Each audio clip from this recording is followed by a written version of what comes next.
Welcome back after the break. बढ़ती आबादी और ऐसे में नाकाफी सेहत की सहूलियात, इस मौजू पर आज हम बात करते हैं। एक रिसर्च के मुताबिक 65% आबादी को सेहत की सहूलियात प्राइवेट सेक्टर जो है वो फराहम करता है। तो प्राइवेट सेक्टर की कितनी इंपॉर्टेंस है, इस पर आज बात करेंगे। हम प्रोग्राम में ज्वाइन किया doctor Akbar Niazi, teaching hospital के एमडी यासिर खान न्याजी साहब ने। Health care medical education expert हैं और 35 साल से माशाल्लाह उनका एक तजर्बा है। Sir welcome to the show. और थोड़ा सा प्लीज बताइएगा कितना अहम है, लाइक 65% ऑफ द पॉपुलेशन जिसको प्राइवेट सेक्टर केटर कर रहे थे, बहुत बड़ी फिगर है। तो कितनी कंट्रीब्यूशन है, कितनी इंपॉर्टेंस? देखिए जी, प्राइवेट सेक्टर की इंपॉर्टेंस को तो अब नज़रअंदाज नहीं किया जा सकता। ख़ास तौर पे क्या नाम है, पाकिस्तान जैसे मुल्क में जहाँ पे रिसोर्सेज की कमी है और गवर्नमेंट के पास वो रिसोर्सेज मौजूद नहीं है, तो उस वक़्त जो है हमें प्राइवेट सेक्टर को इंगेज करने की बहुत ज़रूरत है। लेकिन उस जहाँ पर हमें प्राइवेट सेक्टर की ज़रूरत है वहाँ रेगुलेटेड स्टैंडर्डाइज्ड प्राइवेट सेक्टर की ज़रूरत है। देखिए इसी पर एक जुमला और, आपने रेगुलेटेड कहा तो इसका क्या मतलब है? क्या इरेगुलरिटीज रिपोर्ट होती हैं? जी हैं, यानी देखिए हमारे पास क्वालिटी स्टैंडर्डाइज्ड अभी डेफिनेशन मौजूद नहीं है उसकी। अच्छा। जो है different levels of health care quality हमारे पास मौजूद है, जिसकी हमें इस वक्त जिस बात की ज़रूरत है, हमें इसको स्टैंडर्डाइज करने की ज़रूरत है। यानी अगर आप किसी हॉस्पिटल पे जाएं तो आपको एक गारंटीड क्वालिटी का एक स्टैंडर्ड मिले। अभी हमारे पास हेल्थ केयर रेगुलेटरी अथॉरिटीज़ का काम हो रहा है। अच्छा। इस्लामाबाद प्रोविंशियल लेवल्स पे तो ऑलरेडी काम हो रहा है। हाँ, उनके हो रहा है, अभी उसको मजीद आगे ले जाने के। इस्लामाबाद में भी हमने पिछले 2 साल से अब Islamabad health care regulatory authority का काम हो गया है, जिसको हम बड़े खुश आइंद और वेलकम करते हैं। बिल्कुल ठीक, क्योंकि इसकी से ये होता है कि इसमें जो है एक क्वालिटी का स्टैंडर्ड होगा और प्राइवेट सेक्टर सामने आएगा। देखिए जी, स्पेक्ट्रम के अंदर अगर देखा जाए तो ग्लोबली आपके पास 2 स्पेक्ट्रम है। एक है आपका जो यूएस मॉडल है, which is totally private based health care system जो इंश्योरेंस पे बेस है, और दूसरी तरफ आपके पास ब्रिटिश और जो यूरोपियन मॉडल है जिसको हम नेशनल हेल्थ सर्विसेज NHS कहते हैं, वो है। पाकिस्तान में हमें इसके दरमियान में सेक्टर लेना पड़ेगा। तो जहाँ पर प्राइवेट पब्लिक पार्टनरशिप की जो है ना हेल्थ केयर में बहुत ज़रूरत है और इसमें हमें काम करने की वो है, क्योंकि प्राइवेट सेक्टर के बगैर, क्योंकि प्राइवेट सेक्टर आपके पास क्वालिटी, इनोवेशन और क्वालिटी और एफिशिएंसी लेकर आता है, और जो कंपटीशन भी लेकर आता है, और कंपटीशन भी लेकर आता है, क्योंकि जैसे कंपटीशन बढ़ेगा वो होगा। लेकिन हमें एक बात का अंदाज़ा करना चाहिए कि पाकिस्तान की 70% आबादी जो है वो अपनी जेब से सेहत का खर्चा बर्दाश्त करती है। यहीं पे मैं क्वेश्चन लेना चाहूंगी, आप कह रहे हैं कि पाकिस्तान की 70% पॉपुलेशन जो है वो अपनी जेब से खर्चे बर्दाश्त कर रही है। ओवरऑल अगर हम देखें तो क्या दुनिया भर में अक्सर ममालिक में यही क्या कहते हैं प्रोसीजर है कि लोग ज्यादातर लोगों का जो रुझान है वो प्राइवेट सेक्टर की तरफ है बजाय इसके कि वो सरकारी अस्पतालों का रुख करें? देखिए जी, अब अगेन वही मॉडल के ऊपर डिपेंड है। हम डेवलपिंग नेशंस पर रहते हैं, अब देखिए ना वहाँ पे प्राइवेट सेक्टर की तरफ रुझान है, क्योंकि मैंने जैसे कहा कि क्वालिटी इनोवेशन जो है वो प्राइवेट सेक्टर दे रहा है और वॉल्यूम मेजॉरिटी वो लेता है। तो उस वहाँ पे गवर्नमेंट्स ने इनेबलर का काम शुरू किया है कि वो उसको सेहत को, जैसे अब हम अगेन इस बात जिक्र करेंगे जो सेहत सहूलत प्रोग्राम है उसका जिक्र करना, क्योंकि ये इनेबलर है। इसने लोगों को जो है ना वो जो 70% आबादी सपोर्ट किया हुआ है उसको, और इसको इंशाल्लाह हमारा यही है कि हम उम्मीद है कि इसको आगे लेकर चलेंगी गवर्नमेंट। ऐसा मॉडल दीगर ममालिक में भी है? जी हाँ, जी हाँ, सक्सेसफुल है जी, काफ़ी है। हमें इसको यानी रैशनलाइजेशन होगी ना जी। अभी देखें ये नया इंट्रोड्यूस हुआ है, इसमें हम तब्दीलियाँ भी आएंगी, इसमें वो इसको सस्टेनेबल भी हमने बनाना है, क्योंकि गवर्नमेंट तो हर एक को यूनिवर्सल हेल्थ केयर जो है इट्स वेरी एक्सपेंसिव उसके लिहाज से, तो वो हमें जो है ना इसको देखना पड़ेगा। लेकिन इस किस्म के प्रोग्राम्स की ज़रूरत है, हमें इंश्योरेंस को इंट्रोड्यूस कराने की ज़रूरत है।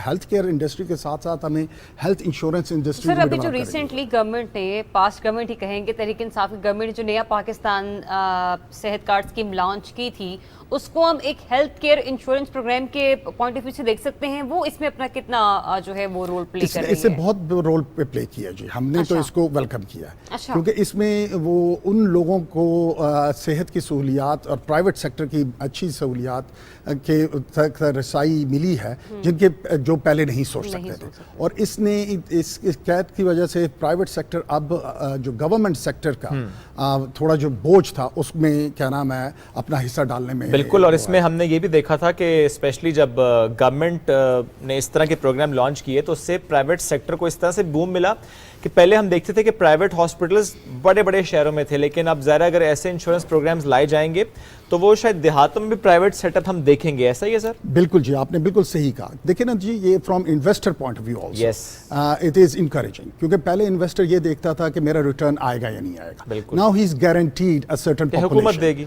उसको, एक सर्टेन पॉपुलेशन जो है उसको गारंटीड है। तो उसको अब आहिस्ता आहिस्ता आपका जो प्राइवेट सेक्टर है वो शहरों में कंसंट्रेट करने की बजाय रूरल एरियाज की तरफ भी एक्सपैंड करेगा, और ये हम उसका रुझान देख रहे हैं कि अब आपके जो देही इलाके हैं उसमें भी अस्पताल लोगों ने प्रोजेक्ट शुरू कर दिए। अच्छा सर, इसमें एक क्वेश्चन यहाँ पर भी आता है, आपने कहा ना कि जो सेहत कार्ड स्कीम चली इसने कहीं ना कहीं बड़ा अच्छा रोल प्ले किया, प्राइवेट सेक्टर ने भी इसे बड़ा वेलकम किया। एक तासुर ये भी आ रहा था कुछ हलकों की तरफ से, कुछ लोगों की तरफ से, कि इससे बेहतर नहीं था कि कुछ डिफरेंट हॉस्पिटल्स जो हैं वो देही इलाकों की तरफ जो है वो बना दिए जाते? तो उस पर भी आपको लगता है काम होना चाहिए, या फिर ये जो है ये इसकी पार्टिसिपेशन इतनी अच्छी रहेगी? देखिए, ये जैसे मैंने कहा, ये पब्लिक प्राइवेट पार्टनरशिप के तहत अब पाकिस्तान को लेकर चलना पड़ेगा, क्योंकि आपके पास इतने रिसोर्सेज नहीं हैं कि आप हर करिया हर गांव के अंदर अस्पताल बनाएं। अब आपने इस इन्वेस्टर्स को बता दिया है कि जी आपके पास पॉपुलेशन है जो अफोर्ड कर सकती है। अब खुद ब खुद जो डायनामिक्स ऑफ द मार्केट है ना, वो आपको खुद ब खुद लेकर जाएंगे, और फिर इससे ये आप देखेंगे कि जो प्राइवेट सेक्टर के अंदर इन्वेस्टमेंट है, upgrading of the quality of care भी है। लेकिन हम अभी तक बड़ी दुनिया के लिहाज से अगर देखा जाए तो हमारी अभी प्राइवेट हॉस्पिटल्स भी वो इनोवेशन और वो टेक्निक्स नहीं इस्तेमाल कर ली, क्योंकि कॉस्ट की वजह से, क्योंकि हमारा अफोर्डेबिलिटी का इशू था, जिसकी वजह से हमारे पास वो मॉडर्न टेक्नोलॉजी नहीं आ रही थी। लेकिन अब सेहत सूरत प्रोग्राम और इस किस्म के प्रोग्राम से इनकरेज होंगे, इक्विप कर सकेंगे, और हम मॉडर्न जो टेक्निक्स हैं उनको हम, और ज़रा वक्त की ज़रूरत भी है, वो बहुत ज़रूरी है। बिल्कुल ठीक है सर, ये तो ज़रा बड़ा अच्छा आपने एलेबोरेट कर दिया, लेकिन एट द सेम टाइम थोड़ा सा हम ये भी समझना चाहेंगे गवर्नमेंट का की सपोर्ट किस हद तक होनी चाहिए, या ये कहीं ऐसा तो नहीं कि अगर गवर्नमेंट इतना ऐसे प्रोग्राम्स लॉन्च करे कि फिर जो पब्लिक हॉस्पिटल्स हैं उनका कॉन्सेप्ट ही खत्म हो जाए, फिर सिर्फ प्राइवेट हॉस्पिटल्स ही रह जाएं?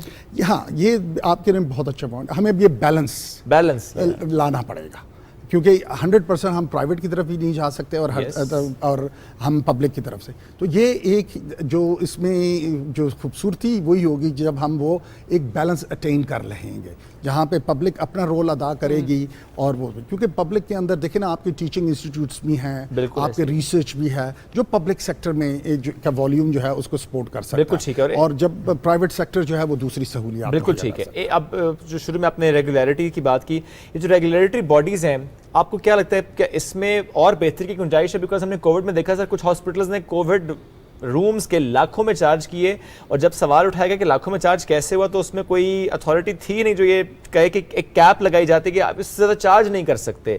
तो ये कितना अहम है? बहुत अहम है। यही मैं स्टैंडर्डाइज क्वालिटी हेल्थ केयर की जब मैंने शुरू में इंट्रोड्यूस करवाया, उससे यही मकसद था कि आपको एक स्टैंडर्ड मुकर्रर हो, और एक कॉस्ट पे भी, अगर एक क्वालिटी है, क्वालिटी को डिफाइन करना चाहिए, और जो है एक अवाम का इस्तेहसाल जो है उसको कम करना चाहिए।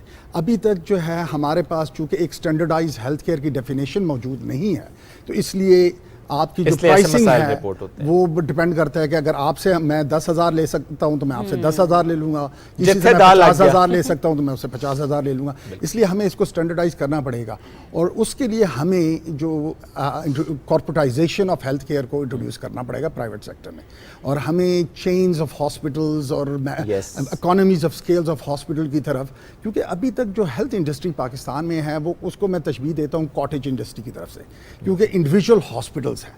अभी ये कॉर्पोरेट जो कल्चर है हेल्थ केयर के अंदर, जैसे जो हमें अपने हमसाए ममालिक के अंदर नज़र आता है, और डेवलपिंग नेशंस में, ख़ासतौर पे एशिया में, देखिए हमें अब एशिया से सीखना है। यूरोप और जो है वेस्ट है, जो मगरब है, वो हमसे काफ़ी डेवलप है आगे से। तो हमें जो सीखना है वो हमने ईस्ट से सीखना है, जिनसे सोशो इकोनॉमिकल कंडीशंस उनकी हमारी हैं। तो वहाँ पर आप देखें तो वहाँ पे हॉस्पिटल चेन्स डेवलप हो रही हैं, इकोनॉमीज ऑफ स्केल, जिसकी वजह से एक स्टैंडर्डाइजेशन आ रही है। बिल्कुल सही। और रेगुलेटर्स के लिए भी आसान हो रही है। तो हम जाएंगे उसकी तरफ, जैसे ये हमारा ये हेल्थ केयर इंडस्ट्री इवॉल्व होगा, क्योंकि पास्ट में कभी इसको इंडस्ट्री के तौर पर देखा नहीं गया, लेकिन अब देखा जा रहा है, अब देखा जा अब रहा है, समझा जा रहा है तो और समझा देखा जा रहा है चीजें। अब हम एक इर्तिका का बिल्कुल सही है, एवोल्यूशन की तरफ, और बड़ा अच्छा है कि चीजें और बेहतर समत में जाएंगी। Thank you very much sir, साथ मौजूद थे, बड़ा अच्छा लगा गुफ्तगू करके।